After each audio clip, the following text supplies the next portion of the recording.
Hi students, my name is Neha. Welcome to opulent career institute. आज हम लोग लेंगे क्लास 11th का first chapter, Indian economy on the eve of independence. Prior to independence Indian economy की क्या हालत थी, ये जानना क्यों ज़रूरी है। ये जानना इसलिए ज़रूरी है क्योंकि हमारी जो लेटर ऑन पॉलिसीज़ और स्ट्रेटजीज बनी ना, that was basically based on this thing only कि हमारी इकोनॉमी की उस समय हालत क्या थी।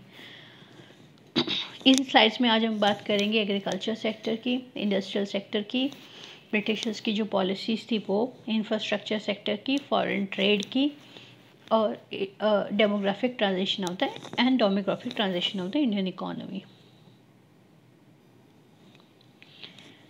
इसमें 3 मेजर पॉइंट है। सबसे पहले, agriculture was the main source of livelihood. A lot of person dependent on agriculture. अपने रोज़गार के लिए, जीवन यापन के लिए they use to depend upon agriculture. Manufacturing भी होती थी बट छोटे छोटे एक्सटेंट तक, कुछ एक्सटेंट तक, छोटी छोटी जगह पर local, and it was not well known. एक जो अच्छी बात थी इंडियन इकोनॉमी की, it was well known for its handicraft industry, khadi, printing, hand printing, khadi, textile. इसके लिए Indian economy was well famous at that point of time. Britishers की economic policies के बारे में जब हम बात करते हैं ना, तो किस तरह की पॉलिसीज़ होती थी। उनकी पॉलिसी बेसिकली, उनका एम ये होता था कि किस तरह से हम अपने आप को प्रोटेक्ट करें और अपने इकोनॉमिक इंटरेस्ट को सेव करें। तो उनकी पॉलिसी, ये जो मेजर लाइन है, सेकेंड पॉइंट, इसका हमेशा याद रखना। उनका बेसिकली एम क्या था, इंडियन इकोनॉमी में रॉ मटेरियल इंपोर्ट करना और फिनिश गुड, इंडियन इकोनॉमी से रॉ मटेरियल एक्सपोर्ट करना और फिनिश गुड इंडियन इकोनॉमी में, cheap finish good Indian economy में इंपोर्ट करना। तो जो जितनी भी उनकी पॉलिसीज बनी थी, that were primarily based on this principle only. अब कुछ अटेम्प्ट जीडीपी कैलकुलेशन के इंडियन इकोनॉमी में हुए। किस किसने किए? Dadabhai Naoroji, William Digby, Findlay Rao and RC Desai. GDP होता क्या है? GDP is the gross domestic product, production of goods and services. जितनी भी गुड्स एंड सर्विसेज एक इकोनॉमी में प्रोड्यूस होती है ना, उसकी कैलकुलेशन हम करते हैं जीडीपी के थ्रू। तो Indian economy was basically eight a very nascent stage. तो जो प्राइमरी जो 2% के करीब ये जीडीपी आया था, और ये कैलकुलेशन दादा भाई Naoroji, दिगपाय, Findlay Rao and RC Desai ने किया था। इस स्लाइड में मैं 2-3 पॉइंट आपको एक बार फिर रिपीट कर दूं। ब्रिटिशर्स का बेसिकली एम था to protect and promote their own economic interest. उन्होंने इंडियन को एक एक्सपोर्ट मार्केट की तरह यूज़ किया, जहाँ से कैश क्रॉप्स प्रोड्यूस होते थे, रॉ मटेरियल्स प्रोड्यूस होते थे जो ब्रिटेन जाते थे, और वहाँ से cheap imported good Indian economy में इंपोर्ट होते थे। एग्रीकल्चर सेक्टर की बात करते हैं हम लोग। कैसा था एग्रीकल्चर सेक्टर? ये मैं आपको पहले ही बता चुकी हूँ। 85% of your population was dependent on agriculture, whether they were farmers, tenants, suppliers of seeds, or transporters. So mostly 85% of your population was indirectly dependent on agriculture. Agriculture sector continued to experience stagnation क्योंकि new technology, new seeds, new fertilisers का use appropriately, that was not happening. तो ये सारा that caused Indian agriculture to stagnate. But एक जो positive point हुआ वो ये हुआ कि कुछ हद तक एग्रीकल्चर का कमर्शलाइजेशन स्टार्ट हो गया। कमर्शलाइजेशन क्या होता है? कमर्शलाइजेशन यानी आप कैश क्रॉप प्रोड्यूस कर रहे थे, रॉ मटेरियल्स प्रोड्यूस कर रहे थे, वो ब्रिटेन के पास जा रहा था, तो आपका जो एरिया अंडर कल्टीवेशन है that did increase to a certain extent, और हम लोगों ने एग्रीकल्चर को प्रोडक्ट्स को ट्रेड करना शुरू कर दिया। और technology, there was low level of technology, irrigation facility was not there, fertilisers का यूज़ बहुत कम होता था, इन्वेस्टमेंट नहीं था इंडियन एग्रीकल्चर में, पैसा नहीं लगाया जाता था, रिसोर्सेज नहीं थे, टेक्नोलॉजी नहीं थे। और कुछ हद तक ये क्यों हुआ था? ये इसलिए भी हुआ था, जो लैंड सेटलमेंट सिस्टम जो गवर्नमेंट ने इंट्रोड्यूस किए थे ना उस समय, लैंड सेटलमेंट सिस्टम, ये हिस्ट्री में पढ़ा होगा आपने, जमींदारी सिस्टम, जिनका बेसिकली एम क्या होता था? सिर्फ रेंट कलेक्ट करना, फार्मर्स की या लैंड के बारे में सोचना उनका काम नहीं होता था। तो agriculture sector was at a very poor stage. आपका एक बहुत आबादी का हिस्सा एग्रीकल्चर पर डिपेंडेंट होता था। फिर भी वो स्टैग्नेट का था, रिसोर्सेज नहीं थे, टेक्नोलॉजी नहीं थी, फर्टिलाइजर्स का यूज़ नहीं था। सिर्फ एक कमर्शलाइजेशन, एक टर्म थोड़ा सा हमने यहाँ पे पॉजिटिव लिया है, ये कैश का प्रोड्यूस होता था रॉ मटेरियल्स इंपोर्ट होने के लिए, एक्सपोर्ट होने के लिए। इंडस्ट्रियल सेक्टर की बात करें, मैन्युफैक्चरिंग और सर्विसेज से 10 से 15% थे। इंडस्ट्रियल बेस नहीं था, कोई स्ट्रॉन्ग इंडस्ट्रीज़ नहीं थी। देन हैंडीक्राफ्ट इंडस्ट्री थी, उनका भी धीरे धीरे जो प्रोडक्शन है वो ब्रिटिशर्स ने अपने अंदर कम कर दिया। उससे क्या हुआ, मैसिव अनएम्प्लॉयमेंट, बेरोज़गारी आ गई, लोकली प्रोड्यूस गुड्स आने बंद हो गए। कहाँ से, फिर जो बाहर से जो इंपोर्ट करके प्रोडक्ट्स आते थे ना, people started using them that. तो हैंडीक्राफ्ट इंडस्ट्री को इनको बंद करने का एक रीज़न ये भी था ताकि ये जो लोकली प्रोड्यूस गुड है उनका मार्केट कम हो जाए और अपने चीप प्रोडक्ट वो ब्रिटेन से इंडियन इकोनॉमी में डंप कर सकें। तो ये जो सेंटेंस है ना, second sentence, reduce India to the status of mere exporter of important raw material and into a sprawling market for the finished product of those industry. ये सेंटेंस 3 स्लाइड्स में 3 बार रिपीट हुआ है और ये सेंटेंस बहुत important है। उनका basically aim क्या था, आपके यहाँ से एक्सपोर्ट करना रॉ मटेरियल और इम्पोर्ट करना फिनिश प्रोडक्ट्स उन इंडस्ट्रीज़ का। ये उनकी जितनी भी पॉलिसीज़ या स्ट्रेटजीज है ब्रिटेन के, that were basically aimed at this factor only. कुछ छोटी मोटी इंडस्ट्री जैसे iron and steel, sugar, cement, ये ज़रूर आने लगी, बट वो बहुत ज़्यादा एक्सटेंड तक नहीं थी। कैपिटल गुड इंडस्ट्री नहीं होती। कैपिटल गुड क्या होते हैं, ये सेकेंड टर्म है, जीडीपी के बाद हम लोग इसकी बात करते हैं। कैपिटल गुड्स क्या होते हैं, जो फर्दर इंडस्ट्रियलाइजेशंस के काम आते हैं, जैसे मशीन्स हो गई कुछ तरह की, वो उस तरह की इंडस्ट्रीज हमारे पास नहीं थी। और एक मेजर पॉइंट था, public sector was limited. Public sector यानी गवर्नमेंट का इंटरफेरेंस किस किस में था, railways, power generation, communication, ports and कुछ छोटे डिपार्टमेंट अंडरटेकिंग में। तो इंडस्ट्रियल सेक्टर के बारे में मैं एक बार फिर आपको ब्रीफ कर देती हूँ। मैन्युफैक्चरिंग एंड सर्विसेज 10 से 15% थे। कोई इंडस्ट्रियल बेस नहीं था, कोई कैपिटल गुड इंडस्ट्री नहीं थी। हैंडीक्राफ्ट जो इंडस्ट्री थी उसको बेसिकली डिस्ट्रॉय कर दिया गया, लोकली प्रोड्यूस माल ना हो ताकि, और जो बाहर से ब्रिटिशर्स के इम्पोर्टेड मटेरियल्स है वो इंडियन इकोनॉमी यूज़ करना स्टार्ट कर दे। तो ये इनका एम होता था। कुछ हद तक कैपिटल गुड इंडस्ट्री तो थी नहीं, कुछ हद तक स्मॉल इंडस्ट्रीज़, ये आयरन एंड स्टील और इस तरह की इंडस्ट्री धीरे धीरे अपना पैर जमाने लग गई थी उस समय तक। फॉरेन ट्रेड की जो हम लोग बात करते हैं ना, तो जो ब्रिटिशर्स की पॉलिसी थी उन्होंने इफेक्ट किया आपके structure, composition and volume of Indian foreign trade.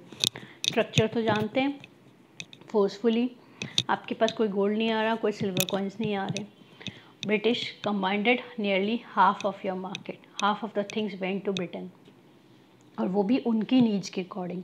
जो रॉ मटेरियल्स उनको चाहिए होते थे उसके अकॉर्डिंग हमारे यहाँ ट्रेड होता था, हमारे यहाँ डेवलप होती, हमारे यहाँ प्रोड्यूस होता था और वो फर्दर जाता था। इंडियन की जो जितना भी ट्रेड एक्सपोर्ट से इम्पोर्ट था उस पर ब्रिटेन का कंट्रोल था, एक मोनोपोली थी, मोनोपोली। पर इससे ये नतीजा हुआ कि बेसिकली उनको कैश क्रॉप्स प्रोड्यूस करने होते थे, तो जो एसेंशियल कमोडिटीज़ थी जैसे आपकी फूड ग्रेन्स हो गई, क्लोथ्स हो गई, कैरोसिन हो गई, डोमेस्टिक मार्केट में इनकी स्केसिटी हो गई, इनकी कमी हो गई, और गोल्ड और सर्विस इंडियन इकोनॉमी में नहीं आ पाया। डेमोग्राफिक कंडीशन, डेमोग्राफिक क्या होती है, डेमोग्राफिक होती है जो आपकी लिटरेसी रेट, आपकी पॉपुलेशन की कंपोजिशन, यंग पीपल ज़्यादा है या ओल्ड एज पीपल ज़्यादा है, बर्थ रेट कैसी है, डेथ रेट कैसी है, इन्फेंट मोर्टेलिटी कैसी है, पब्लिक हेल्थ सर्विसेज कैसी है, ये सारी चीज़ें हम लोग डेमोग्राफिक कंडीशन में पढ़ते हैं। सबसे पहले India was in the first stage of demographic division. First stage of demographic condition transition क्या होती है, first stage of demographic transition वो होती है जिसमें high birth rate and high death rate थी। तो इस जो फर्स्ट 1921 में 1921 से पहले हमारी बर्थ रेट भी हाई थी और डेथ रेट भी हाई थी। 1921 के बाद सेकेंड स्टेज ऑफ ट्रांजिशन आए जिसमें आपकी बर्थ रेट तो अनचेंज हो गई और डेथ रेट आपकी डिक्लाइन हो गई। but फिर भी at that point of time population growth was not very high. Literacy rate was 16% only. Literacy rate यानी percentage of population which are literate, तो वो 16% थी, जिसमें female literacy was less than 7%. Public health facilities थे ही नहीं. Airborne and waterborne diseases were rampant. Mortality rate, death rate, your mortality rate was very high. Then your infant mortality rate was quite alarming.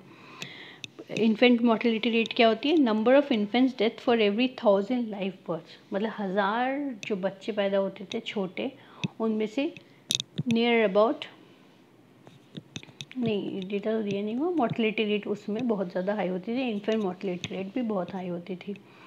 Life expectancy was low. Life expectancy यानी average time an individual can live, that was also very low. और बहुत ज़्यादा poverty Indian economy में prevail करती थी. तो फिर से एक बार रिवाइज कर लेते हैं. First stage of demographic transition was there before 1921, जिसमें high death rate, high birth rate थी. सेकेंड स्टेज ऑनवर्ड्स आया 1921 के बाद, जिसमें high death rate and low death rate and high birth rate थी. But overall population in economy की constant थी. Literacy rate 16% थी. फीमेल लिटरेसी से 7% थी. पब्लिक हेल्थ फैसिलिटी नहीं थी. Water and airborne disease were rampant. Mortality rate was very high. Life expectancy was low and extensive poverty prevailed in the economy. Infrastructure के sector की बात करते हैं. इंफ्रास्ट्रक्चर यानी ये जो रोड, रेलवेज, इन सब की बात करते हैं, तो कुछ एक्सटेंट तक Britain did play a role in developing your railways, post, water transport, post and telegraphic. But ये सारी चीज़ें भी उन्होंने किस लिए डेवलप की? अपने खुद के यूज़ के लिए. जैसे रोड उन्होंने डेवलप की to mobilise the army within India. Railway उन्होंने ये रॉ मटेरियल ट्रांसपोर्ट करने के यूज़ किए. एक्सपोर्ट्स हमारे बढ़े, बट हमारे पास उनका बेनिफिट्स हमारे पास नहीं आया. टेलीग्राफिक जो सिस्टम उन्होंने डेवलप किया, that was also for maintaining their own law and order.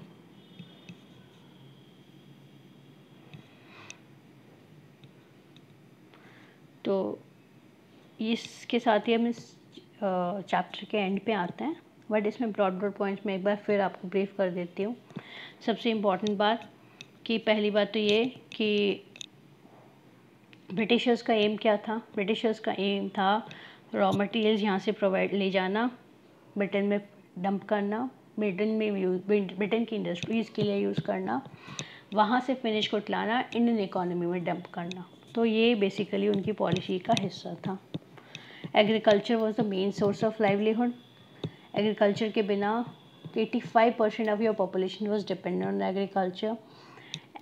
Commercialisation हुआ था कैश क्रॉप प्रोडक्शन के बाद, बट उसका बेनिफिट इंडियन इकोनॉमी में कहीं पे भी इंडियन फार्मर्स को कहीं नहीं आया. Agriculture was stagnant. Technology was not there. Investment was not there. और ज़्यादातर ये रीज़न क्या थे? जो ज़मींदार इन्होंने बनाए थे, उसकी वजह से agriculture sector was in at a very nascent stage. या it was starved of investment. Industrial sector की बात करें, कैपिटल गुड इंडस्ट्री कहीं भी नहीं थी. हैंडीक्राफ्ट इंडस्ट्री जो हमारी वेल डेवलप थी, उनको भी कम कर दिया गया. उससे मैसिव अनएम्प्लॉयमेंट, और जो आपका लोकली प्रोड्यूस गुड्स है उसका मार्केट ख़त्म हो गया. सिर्फ बाहर से ब्रिटेन के जो चीप इम्पोर्टेंट प्रोडक्ट थे, that were imported to Indian economy. Foreign trade की बात करें तो इसमें भी वही पॉइंट आता है, रॉ मटेरियल यहाँ से ले जाना, वहाँ से फिनिश डंप करना. तो ये ही उनका बेसिकली एम होता था. और इसी से हमारा structure, composition and volume of Indian foreign trade was determined.